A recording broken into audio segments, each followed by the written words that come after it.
सर्वांना ख्रिस्तात सलाम. संदेशाकडे वळण्यापूर्वी आपण प्रार्थना करू. पवित्र परमेश्वरा, जिवंत देव बापा, तू महान आहेस, थोर आहेस, गौरवी राजा आहे. रात्रभर सुंदरशी झोप देऊन आजचा सुदिन तू आमच्या आयुष्यामध्ये जोडलास. सकाळी उठल्यापासून आतापर्यंत आम्हाला सांभाळलंस, तुझी कृपा पुरवलीस. पुन्हा एकदा तुझ्या पवित्र मंदिरामध्ये आम्हा सर्वांना एकत्रित केलंस म्हणून तुझे आभार मानतो. प्रिय परमेश्वरा, जे वचन आम्ही आजच्या या प्रभुवारी तुझ्या पवित्र मंदिरातून वाचलेली आहेत ते आम्हा प्रत्येकासाठी नव्याने आशीर्वादित कर आणि त्यातून उत्तम असा बोध होण्यासाठी मला व इथं असलेल्या प्रत्येकाला तुझ्या पवित्र आत्म्याचं मार्गदर्शन करत आजचा हा संदेश तुझ्या पवित्र आत्म्याद्वारे विदित होऊ दे. ही लहान नम्र प्रार्थना धन्य तारक उद्धारक प्रभू येशू ख्रिस्त याच्या प्रिय गोड गौरवी नावात मागतो म्हणतो आई, आमीन. सर्वप्रथम मी यहोवा परमेश्वराचे आभार मानतो की त्याने या चर्चमध्ये प्रथमच बोलण्याची मला संधी दिली. त्याचप्रमाणे मंडळीचे पाळक साहेब रेव्हरंड डॉक्टर प्रमोद कालसेकर पाळक साहेब, त्यांचे देखील मी आभार मानतो की त्यांनी मला या उपवास समयामध्ये या ठिकाणी इन्व्हाइट केलं. त्याचप्रमाणे सेक्रेटरी, खजिनदार आणि पास्टरेट कमिटी या सर्वांचे मी आभार मानतो की आपण सर्वांनी या ठिकाणी मला या उपवास समयामध्ये बोलण्याची संधी दिली. आपण जे शास्त्रपाठ वाचले आहेत, स्तोत्र 118, पत्रामधून 2 कोरिन्थ्याचा 12वा अध्याय 1 ते 10 ही वचनं, त्यानंतर योना 1ला अध्याय 11 ते 17 ही वचनं, शुभवर्तमानामधून संत लुकृत शुभवर्तमान याचा 19वा अध्याय 1 ते 10 ही वचनं, आणि ह्या सर्व शास्त्रपाठामधून आपल्या समोर एक संदेशाचा विषय उभा होतो. आणि तो विषय म्हणजे देव त्याची इच्छा, त्याची योजना आपल्या जीवनामध्ये अनपेक्षितरित्या पूर्ण करतो. देव त्याची इच्छा, त्याची योजना आपल्या जीवनामध्ये अनपेक्षितरित्या पूर्ण करतो. आणि म्हणून जो शास्त्रपाठ वाचलेला आहे, त्या शास्त्रपाठातील जो शुभवर्तमानाचा भाग आहे, त्या शुभवर्तमानाच्या भागाकडे आपण यावेळेस लक्ष केंद्रित करण्याचा प्रयत्न करूया. ह्या शुभवर्तमानातील म्हणजेच 19वा अध्याय 1 ते 10 जी वचनं आहेत, जी गोष्ट ह्या वचनांमध्ये आहे जक्कई याची, ही आपल्याला सर्वांना माहिती आहे. काहींना तोंडपाठ देखील आहे, कारण की अगदी संडे स्कूलच्या दिवसापासून आपण ही गोष्ट ऐकत आलो आहोत आणि म्हणून ही गोष्ट आपल्या सर्वांना माहिती आहे. आणि याच गोष्टीला आपण एका वेगळ्या दृष्टिकोनातून, वेगवेगळ्या 3 दृष्टिकोनातून आज आपण समजून घेण्याचा आणि पाहण्याचा प्रयत्न करणार आहोत. ते 3 दृष्टिकोन म्हणजे सोशल ऍस्पेक्ट, सामाजिक दृष्टिकोन, दुसरा दृष्टिकोन म्हणजे ईश्वर विज्ञानीय दृष्टिकोन, थिओलॉजिकल ऍस्पेक्ट, आणि तिसरा दृष्टिकोन म्हणजे स्पिरिच्युअल ऍस्पेक्ट किंवा आध्यात्मिक दृष्टिकोन. आणि या 3 दृष्टिकोनातून आपण हा शास्त्रपाठ किंवा ही गोष्ट पाहूयात. जीवन जगत असताना आपल्या प्रत्येकाच्या मनामध्ये काहीतरी ध्येय असतात, संकल्प असतात, एम्स केलेले असतात, स्वप्न पाहिलेले असतात. प्रगती होण्यासाठी आपली वाटचाल असते. आणि या सर्व गोष्टी करत असताना देवबापाची जी इच्छा आहे, जी योजना आहे, ती आपण कधी कधी समजून घेण्याचा प्रयत्न करत नाही. आपण आपली इच्छा पूर्ण करण्यासाठी देवबापाची इच्छा कधी कधी समजून घेण्याचा प्रयत्न करत नाही. आणि ज्या वेळेस आपण देवबापाची इच्छा समजून न घेता त्याच्या इच्छेला, त्याच्या योजनेला महत्व न देता आपण आपली इच्छा पूर्ण करण्यासाठी प्रयत्न करतो, त्यावेळेसच मनुष्य हा अपयशी ठरत असतो. आणि सर्वात उत्तम असं उदाहरण जर आपण पाहिलं, आदम आणि हवा यांचं आहे. परमेश्वर देवबापाने त्यांना सांगितलं, ही गोष्ट तुम्ही करू नका, ह्या झाडाचं फळ तुम्ही खाऊ नका. आणि त्याच झाडाचं फळ आदम आणि हवा यांनी खाल्लं. देवबापाची इच्छा समजून घेण्याचा त्यांनी प्रयत्न केला नाही. पण काही झालं तरी देवबाप त्याची इच्छा, त्याची योजना आपल्या जीवनामध्ये अनपेक्षितरित्या पूर्ण करतो. देव त्याची इच्छा, त्याची योजना आपल्या जीवनामध्ये अनपेक्षितरित्या पूर्ण करतो. आणि हाच आज आपल्या मननाचा आणि संदेशाचा विषय आहे. आणि या विषयाकडे आपण काही वेळ आपण पाहण्याचा प्रयत्न करूया. आपली इच्छा जी असते, जे ध्येय असतात, ते पूर्ण होतात का? काहींचे होतात, काहींचे नाही होत. काही जे स्वप्न बघितलेले असतात लहानपणी, की मला हे बनायचं आहे, ह्या पोझिशन वरती जायचं आहे, तर काहींचे स्वप्न पूर्ण देखील होतात. इच्छा जी करतात ते त्याप्रमाणे त्यांना प्राप्त होतं. परंतु काहींच्या पूर्ण देखील नाही होत, कारण की देवबापापासून ज्या इच्छा आहेत त्या पूर्ण होत असतात. आणि म्हणून आपण सर्वप्रथम जो दृष्टिकोन मी तुम्हाला सांगितला होता, सोशल ऍस्पेक्ट, सामाजिक दृष्टिकोन, त्या दृष्टिकोनातून आपण पाहण्याचा प्रयत्न करूया. जक्कय्याची गोष्ट. त्याचं नाव जक्कय होतं. तो मुख्य जकातदार होता. मुख्य म्हणजे चीफ टॅक्स कलेक्टर असल्या कारणाने निश्चितपणे त्याचं घर हे झोपडी नसून बंगल्याच्या स्वरूपामध्ये होतं. आणि प्रभू येशू ख्रिस्त आणि जक्कय हे जक्कयच्या घरापर्यंत जाण्यासाठी चालले. ते किती चालले आणि किती वेळ चालले याचं वर्णन पवित्र शास्त्रामध्ये दिलेलं नाही. परंतु त्यांच्यामध्ये निश्चितपणे संभाषण झालं आहे. जक्कय आणि प्रभू येशू ख्रिस्ताचं संभाषण जक्कयच्या घरापर्यंत जाईपर्यंत झालेलं आहे. आणि म्हणून त्यांचं संभाषण झाल्या कारणाने जक्कयाने प्रभू येशू ख्रिस्ताच्या मनामध्ये जी इच्छा होती ती ओळखली आणि स्वतःहून काय म्हटलं आहे, जक्कय, मी माझं अर्ध द्रव्य दारिद्र्यास देतो, अन्यायाने जे काही घेतलं आहे ते 4 पट परत करतो. कारण की जक्कयने प्रभू येशू ख्रिस्ताच्या मनामध्ये जी इच्छा होती ती ओळखली. प्रभू येशू ख्रिस्ताची जी सेवा होती ती गोरगरीब लोकांमध्ये होती, दीनदुबळ्या लोकांमध्ये होती, रंजलेले गांजलेले जे आहेत त्यांच्यामध्ये होती. आणि त्या सेवेला हातभार लावण्यासाठी जक्कयने हे ओळखलं, कारण की प्रभू येशू ख्रिस्त त्यांची काळजी घेत होता. हे झालं पहिलं कारण. दुसरं कारण म्हणजे समाजामध्ये अन्याय होत होता आणि ह्या अन्यायामुळे लोकांची उपजीविका गेली होती.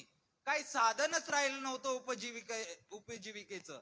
अन्यायामुळे भ्रष्टाचार खूप जास्त प्रमाणामध्ये वाढला होता. भ्रष्टाचाराचा एक भाग, त्या अन्यायाचा एक भाग हा मुख्य जकातदार जक्कय स्वतः होता. आणि कुठंतरी त्याच्या वरती जे काही कलंक लागला आहे तो कमी व्हावा म्हणून तो म्हणाला आहे की मी माझं अर्ध द्रव्य, त्या ठिकाणी त्याने पगारातून नाही, सॅलरी मधून नाही, तर प्रॉपर्टी मधून म्हटलेलं आहे, माझं अर्ध द्रव्य दारिद्र्यास देतो आणि अन्यायाने जे काही घेतलं आहे ते 4 पट परत करतो. ही झाली सामाजिक दृष्टिकोनातून त्याची ओळख. आता ईश्वर विज्ञानीय दृष्टिकोनातून, थिओलॉजिकल ऍस्पेक्ट आपण पाहूया.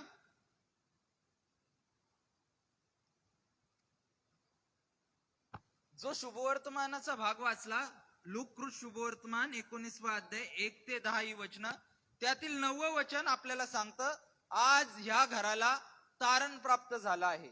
प्रभू येशू ख्रिस्त म्हणाला आहे, आज या घराला तारण प्राप्त झाला आहे. प्रभू येशू ख्रिस्त उगाचच काही बोलला नाही. ज्या ज्या वेळेस ज्या ज्या ठिकाणी प्रभू येशू ख्रिस्त बोलला, त्या ठिकाणी एक महत्वाचा अर्थ स्पष्ट करण्याचं त्याने काम केलं, अर्थ सांगण्याचं त्याने काम केलं. त्याच्या बोलण्यामागे एक गहन अशी गोष्ट लपलेली असायची, दडलेली असायची. आणि ह्या ठिकाणी देखील ती गहन गोष्ट आहे. आज ह्या घराला तारण प्राप्त झालं आहे. 19वा अध्याय 9वं वचन. तर असं म्हणण्याचं कारण, जे रोमी लोक होते आणि जे यहुदी लोक होते, म्हणजे कट्टर यहुदी जे होते, ते स्वतःला, कट्टर यहुदी जे आहेत ते स्वतःला अति धार्मिक, शुद्ध, स्वच्छ असे समजायचे. आम्हीच अब्राहमाचे पुत्र आहोत, आम्हीच अब्राहमाचे पुत्र आहोत, आणि इतरांना तुच्छ वागणूक देत होते. रोमी लोक आणि यहुदी लोक यांच्यातील धार्मिक नाते संबंध चांगले नव्हते. जे रोमी लोक आहेत ते रोमन शासन व्यवस्थेमध्ये काम करणारे आहेत, ते परराष्ट्रीय आहेत, ते पापी आहेत, असं हे यहुदी लोक म्हणत असत. आणि म्हणून याच शुभवर्तमानातील, लुकृत शुभवर्तमान याचा 3रा अध्याय आणि 23 ते 37 ही जी वचनं वाचली, लुकृत शुभवर्तमान 3रा अध्याय 23 ते 37 या वचनामध्ये वंशावळ दिलेली आहे. आणि या 23 ते 37 वचनातील 34व्या वचनामध्ये हा अब्राहमाचा पुत्र असं सांगितलं आहे. आपण हा शास्त्रपाठ घरी गेल्यानंतर वाचू शकता. त्या 34व्या वचनामध्ये, 3ऱ्या अध्यायातील 34व्या वचनामध्ये हा अब्राहमाचा पुत्र आहे असं सांगितलं आहे. आणि प्रभू येशू ख्रिस्ताने ईश्वर विज्ञानीय दृष्टिकोन आपण पाहत आहोत, हे सांगण्याचा प्रयत्न केला की याने माझ्यावरती विश्वास ठेवला आहे आणि विश्वासाद्वारे हा देखील अब्राहमाचा पुत्र, विश्वासाद्वारे हा देखील आता अब्राहमाचा पुत्र झालेला आहे, हा देखील शुद्ध झालेला आहे, हा देखील स्वच्छ झालेला आहे.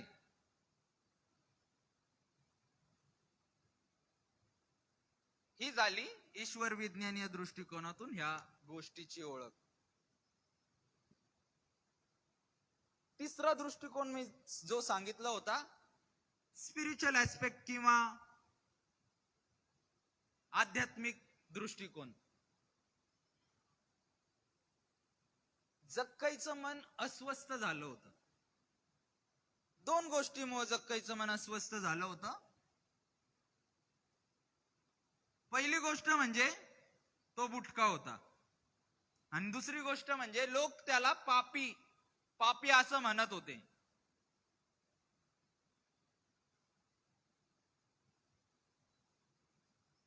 पवित्र शास्त्र आपल्याला सांगतं, नीतिमान कोणीही नाही, सर्वांनी पाप केले आहे. आईच्या उदरापासूनच मी पापी आहे. परंतु मनुष्य आपली खरी ओळख जी आहे ती खरी ओळख विसरतो. तत्कालीन परिस्थितीमधील लोक देखील विसरले होते. आजच्या परिस्थितीमधील आपण देखील खरी ओळख विसरून जातो. मनुष्याची खरी ओळख काय आहे? येशू शिवाय किंवा येशू विना मी पापी आहे. येशू शिवाय किंवा येशू विना मी पापी आहे. परंतु लोक, तत्कालीन परिस्थितीमधील लोक स्वतःची ओळख विसरून, स्वतः देखील पापी होते, आपली ओळख विसरून जक्कयाला पापी पापी असं म्हणत होते. आणि त्याला इतक्या प्रमाणामध्ये पापी पापी असं म्हणत असल्या कारणाने तो स्वतः डिप्रेशन मध्ये गेला, खचला. आणि त्याला असं वाटलं की या पापामधून शुद्ध करण्यासाठी, मुक्त करण्यासाठी एकमेव पर्याय आहे, एकमेव देव आहे, तो म्हणजे प्रभू येशू ख्रिस्त. कारण की प्रभू येशू ख्रिस्ताबद्दल जक्कईने या अगोदर ऐकलं होतं की तो आरोग्य देणारा आहे, तो चमत्कार करणारा आहे, तो पापातून मुक्त करणारा आहे, मेलेल्यांना उठविणारा आहे. आणि हे जक्कईने ऐकलं होतं. ऐकून जक्कईने विश्वास ठेवला आणि प्रभू येशू ख्रिस्ताला भेटण्यासाठी जक्कईच्या मनामध्ये चुटपुट लागली आणि म्हणून ज्या वाटेने तो येणार होता त्या एरिहोच्या वाटेवरती तो गेला. त्या ठिकाणी गर्दी होती. गर्दीमुळं शास्त्रवचन सांगतं त्याचं काही चालेना, म्हणून तो उंबराच्या झाडावर चढला. का? प्रभू येशू ख्रिस्ताला भेटण्यासाठी, त्याला बघण्यासाठी. त्या ठिकाणी त्या गर्दीमध्ये खूप सारे हायटेड, धष्टपुष्ट, धिप्पाड असे लोक होते. परंतु आध्यात्मिकरित्या ते ठेंगणे झाले होते. आणि जक्कई शारीरिकरित्या ठेंगणा होता, परंतु या ठिकाणी त्याची आध्यात्मिक खूप जास्त वाढली होती. त्याची उंची आध्यात्मिकरित्या खूप जास्त वाढली होती. का? कारण की तारणाऱ्या प्रभू येशू ख्रिस्ताची त्याला ओळख झाली होती. आणि म्हणून ओळख झाल्यानंतरच प्रभू येशू ख्रिस्ताचं त्याचं संभाषण झाल्यानंतर जक्कई स्वतःहून म्हणला आहे, मी माझं अर्धद्रव्य दारिद्र्यास देतो, अन्यायाने जे काही घेतलेलं आहे ते 4 पट परत करतो. प्रभू येशू ख्रिस्ताची इच्छा जक्कईच्या जीवनामध्ये, जक्कईच्या मनामध्ये पूर्ण झाली.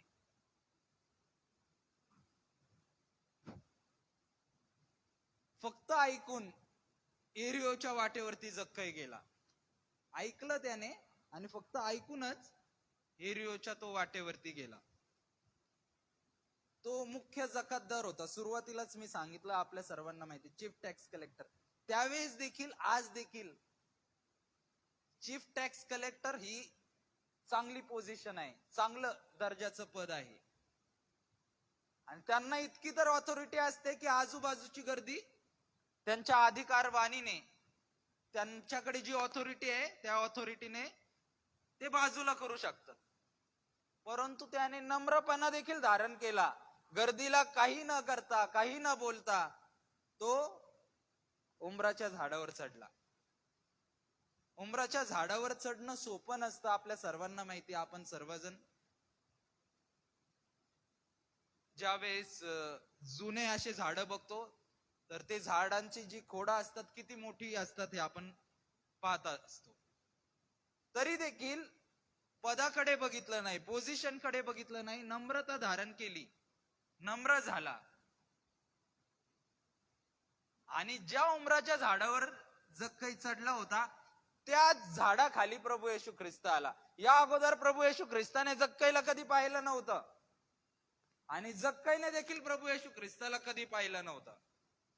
या ठिकाणी प्रभू येशू ख्रिस्ताचा एक स्वभाव जो आहे, गुणधर्म जो आहे, क्षमा करा, स्वभाव नाही, गुणधर्म, की तो अंतर्यामी देव आहे, ते स्पष्ट होतं. तो सर्वत्र, सर्वव्यापी, सर्वज्ञानी, सर्वशक्तिमान जे आहे हे स्पष्ट होतं. कारण की त्या झाडाखाली आला, वरती पाहिलं आणि काय म्हणाला? जक्कई, नावाने हाक मारली, जक्कई त्वरा करून खाली ये. जक्कई फक्त पाहण्यासाठी गेला होता, तर ज्याला पाहण्यासाठी तो गेला होता त्यानेच त्याचा हाक, नावाने हाक मारून त्याला बोलावलं आहे. जर आपण देवबापासाठी एक पाऊल टाकतो तर देवबाप आपल्यासाठी अनेक पावलं टाकतो. याचं हे सुंदरसं असं उदाहरण आहे. तो इथंच थांबला नाही. प्रभू येशू ख्रिस्त त्वरा करून खाली आहे असं म्हटलं नाही, तर आज मला तुझ्या घरी जेवायला यायचं आहे, उतरायचं आहे, म्हणजेच मला तुझ्या घरी जेवायला यायचं आहे असं स्वतःहून प्रभू येशू ख्रिस्त म्हणाला. आपण ज्या समाजामध्ये राहतो, ज्या लोकॅलिटी मध्ये आपण राहतो किंवा ज्या देशामध्ये राहतो, त्या देशाचे पंतप्रधान किंवा राष्ट्रपती आपल्या एरियामध्ये येणार आहेत हे कळालं आणि आपण त्यांना बघण्यासाठी गेलो. बिल्डिंग वरती किंवा एखाद्या गॅलरीमध्ये आपण थांबलो त्यांना बघण्यासाठी, आणि त्याच पंतप्रधानाने किंवा राष्ट्रपतीने आपल्याला आपल्या नावाने हाक मारली, तर आपल्याला किती आनंद होईल. हा तर साक्षात तारणारा होता, प्रभू येशू ख्रिस्त होता, देव होता. त्याला किती आनंद झाला असेल. इमॅजिन देखील करू शकत नाही, कल्पनाच करू शकत नाही त्याला किती जास्त आनंद झाला असेल. देव त्याची इच्छा, त्याची योजना आपल्या जीवनामध्ये अशाच प्रकारे अनपेक्षितरित्या पूर्ण करतो, जर आपण त्याच्यासाठी काही करण्याचा प्रयत्न करतो, पाऊल घेतो, आज्ञामध्ये त्याच्या मार्गांवरती चालण्याचा प्रयत्न करतो, तर देव त्याची इच्छा, त्याची योजना आपल्या जीवनामध्ये अनपेक्षितरित्या पूर्ण करतो. परंतु जर ऐकलं नाही तर काय होतं हे देखील मी सांगतो. आपण जो जुन्या करारातील शास्त्रपाठ वाचला, योना याचा पहिला अध्याय 11 ते 17 ही वचनं वाचली, परंतु त्याच्या पहिल्या वचनापासूनच जर आपण पाहिलं तर आपल्याला माहिती पडतं की योनाला देवबापाने, यहोवा परमेश्वराने सांगितलं, तू जा निनवेला. हा कुठं गेला? तार्शिसला.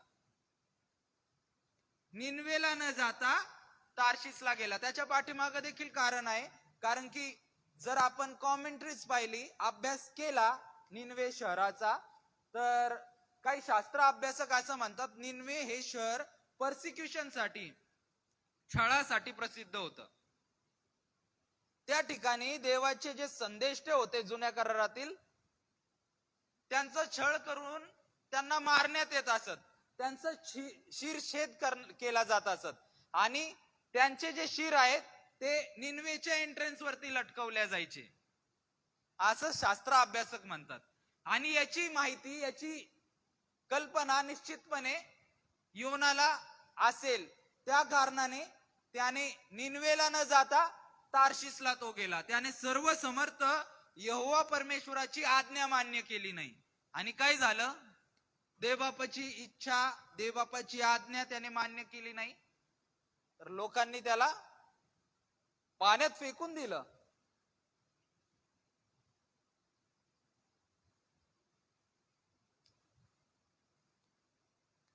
हे आपल्या सर्वांना माहिती आहे. आपण ही जीवन जगत असताना परमेश्वराचा मार्ग जर अवलंबला नाही, परमेश्वराच्या आज्ञा मान्य केल्या नाही, तर लोक देखील आपल्याला टाकून देतात, आपल्याला लांब करतात. याचा अनुभव घेतला असेल आपण. परंतु देव बाप आपल्याला कधीच सोडत नाही, कधीच टाकत नाही. हे आपल्याला तो त्याच्या शास्त्र वचनामधून सांगतो. यहोशुआ याचा पहिला अध्याय 5वं वचन, इब्री लोकासपत्र याचा 13वा अध्याय 5वं वचन, अनुवाद याचा 31वा अध्याय 6 आणि 8 वचन, त्यामध्ये सांगितलेलं आहे, मी तुला कधीच सोडणार नाही, कधीच टाकणार नाही. मी तुला कधीच सोडणार नाही, कधीच टाकणार नाही. देवबाप आपल्याला कधीच सोडत नाही आणि कधीच टाकत नाही.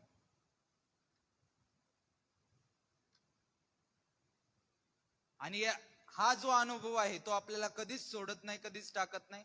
हा अनुभव काही दिवसा अगोदर आपण लॉकडाऊन मध्ये होतो, प्रत्येकाने हा अनुभव घेतला असेल. या पॅन्डेमिकच्या दिवसामध्ये प्रत्येकाने हा अनुभव घेतला असेल. आपण घरामध्ये होतो, नातेवाईकांना भेटता येत नव्हतं, ऑफिसला जाता येत नव्हतं. त्या ठिकाणी देव आपल्या संगती होता. कितीतरी लोकांना असं वाटायचं की आता कधी मी बाहेर पडू. देव बाप होता म्हणून आज आपण या ठिकाणी एकत्रित झालो आहोत.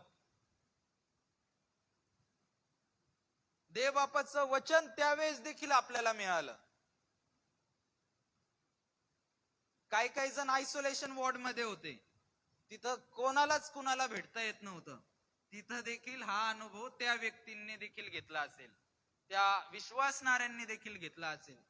तो आपल्याला कधीच सोडत नाही, कधीच टाकत नाही. तो सदैव सदोदित आपल्या बरोबर असतो. म्हणून देवाचं कार्य करण्यासाठी आपण प्रयत्न केले पाहिजे. ज्या व्यर्थ गोष्टी आहेत त्याच्या पाठीमागे न लागता देवाच्या पाठीमागे लागलं तर ह्या सर्व गोष्टी आणखीन विपुलतेने मिळतात. आणि याचा अनुभव जक्कईच्या उदाहरणावरून पाहायला मिळतं. आधी तो व्यर्थ गोष्टींच्या मागे होता, देवाकडे आला आणि त्याचंच नाही तर संपूर्ण कुटुंबियाचं तारण झालं. घराला म्हटलेलं आहे, आज ह्या घराला तारण प्राप्त झालं. नेहमी जीवन जगत असताना देवाचं साह्य आपण मागितलं पाहिजे, कारण की देवाचं साह्य जर आपण मागतो तर आपण आपल्या जीवनामध्ये यशस्वी होतो, विजयी होतो. आणि यासाठी एक उदाहरण देऊ इच्छितो. दावीद राजाला त्याच्या जीवनामध्ये प्रत्येक लढाईमध्ये यश आलं, विजयी झाला, एक लढाई सोडून. कारण की दावीद राजा काय करायचा, लढाईला जाण्या अगोदर परमेश्वराचं साह्य मागायचा की मला साह्य कर, मला विजयी कर. प्रार्थना करण्याचं कारण, साह्य मागायचं कारण, समोरचं जे सैन्य असायचं ते नेहमी याच्या सैन्यापेक्षा जास्त असायचं. आणि म्हणून दावीद राजा साह्य मागायचा की मला साह्य कर.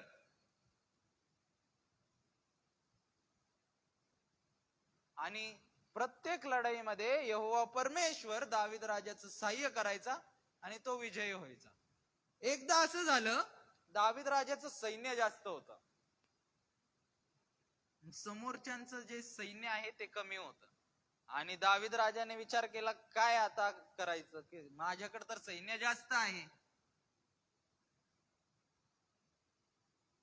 मी यांचा पराभव करू शकतो. आणि त्याने देवबापाची प्रार्थना करणं, साह्य मागणं योग्य समजलं नाही.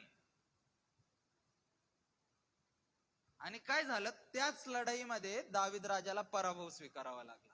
आणि मग त्याने जाऊन एका झाडाखाली बसून स्तोत्र 118 लिहिलं, जे की आपण वाचलं. आणि म्हणून स्तोत्र 118चं 8वं वचन काय सांगतं आपल्याला, मनुष्यावर भरोसा ठेवण्यापेक्षा परमेश्वराला शरण जाणे बरे. मनुष्यावर भरोसा ठेवण्यापेक्षा परमेश्वराला शरण जाणे बरे. त्याने तो अनुभव घेतला. तुम्ही त्या अनुभवाची वाट पाहू नका, कोणीतरी घेतला ना, त्यांच्या अनुभवामधून देखील शिकलं पाहिजे. पवित्र शास्त्रामध्ये जी गोष्ट आलेली आहे, खूप अभ्यास करून आलेली आहे, त्यातून आपण काहीतरी शिकावं म्हणून ती गोष्ट आपल्यापर्यंत पोहोचली आहे. देवाच्या मार्गावरती चालताना अडी अडचणी येतील, कष्टातून जावं लागेल, परंतु संत पाऊलासारखं आपण राहिलं पाहिजे. कारण की आजचा जो पत्राचा भाग आपण वाचला, 2 करीन त्याचा 12वा अध्याय 7 ते 10 वचन आपण वाचली आहेत. ह्यावेळेस वेळेअभावी मी डायरेक्टली 10व्या वचनावरती जातो. 10वं वचन आपल्याला सांगतं की ख्रिस्तासाठी अडचणी, अपमान, दुःख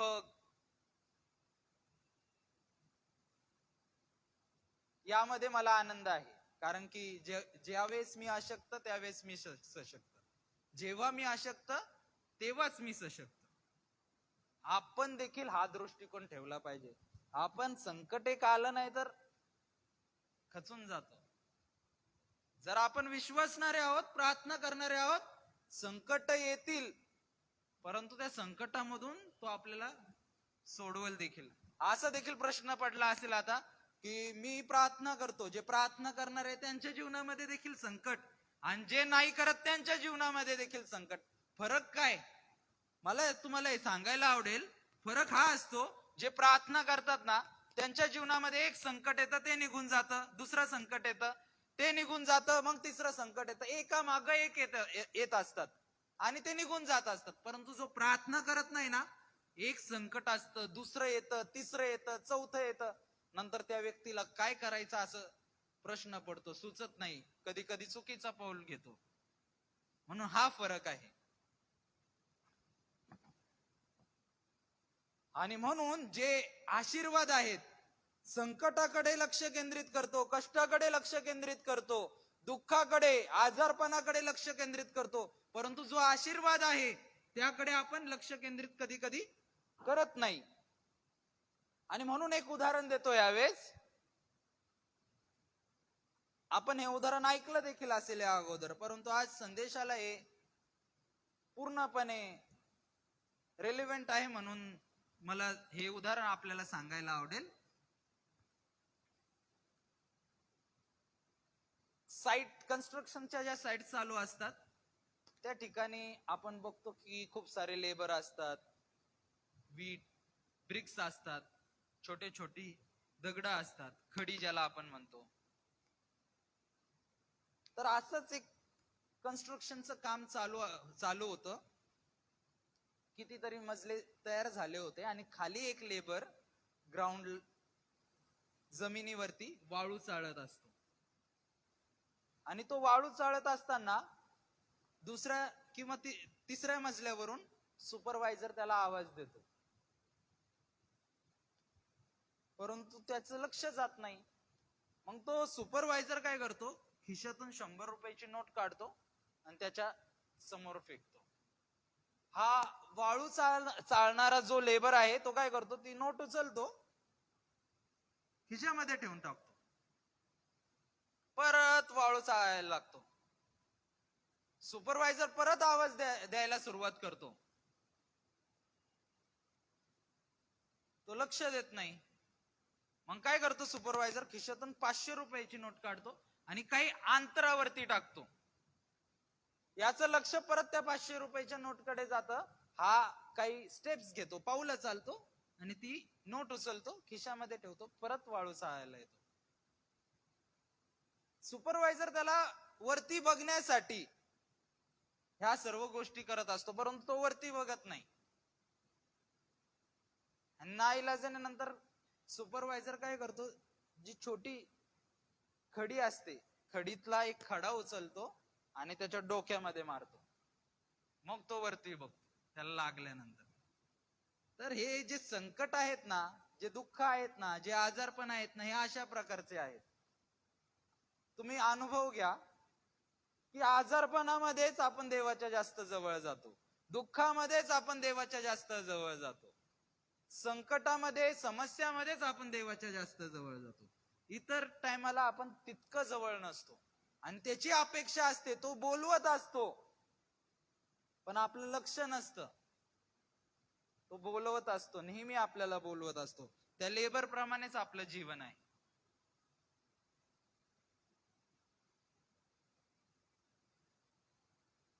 आणि मग जर बघितलं नाही तर संकट येतात, समस्या येतात, आजारपण येतं, वेगवेगळे गोष्टी घडतात आणि मग आपण देवाच्या जवळ जातो आणि मग एका मागे एक संकट देखील निघून जातात. आणि म्हणून ज्या काही गोष्टी पवित्र शास्त्रामध्ये सांगितल्या आहेत त्या आपण कराव्यात म्हणून सांगितलेल्या आहेत. त्या केल्यानंतर मग देवबाप त्याची इच्छा, त्याची योजना आपल्या जीवनामध्ये अनपेक्षितरित्या पूर्ण करतो. आणि ह्या गोष्टी आपणच कराव्यात म्हणून देवबापाने सांगितल्या नाहीत, स्वतः प्रभू येशू ख्रिस्ताने या गोष्टी केल्या आहेत. स्वतः प्रभू येशू ख्रिस्ताने ह्या गोष्टी केल्या आहेत. जर आपण प्रभूची प्रार्थना पाहिली, आमची रोजची भाकर आज आम्हास दे, तर त्याने 5,000 भोजन देखील दिलं. आमची ऋणे आम्हास सोड, तर लुकृ शुभवर्तमानामध्येच आपल्याला एक असा भाग मिळेल. 2 कर्जदार होते, त्या कर्जदारांजवळ देण्यासाठी काही नव्हतं, तर त्यांचं कर्ज क्षमा केलं, सोडून दिलं.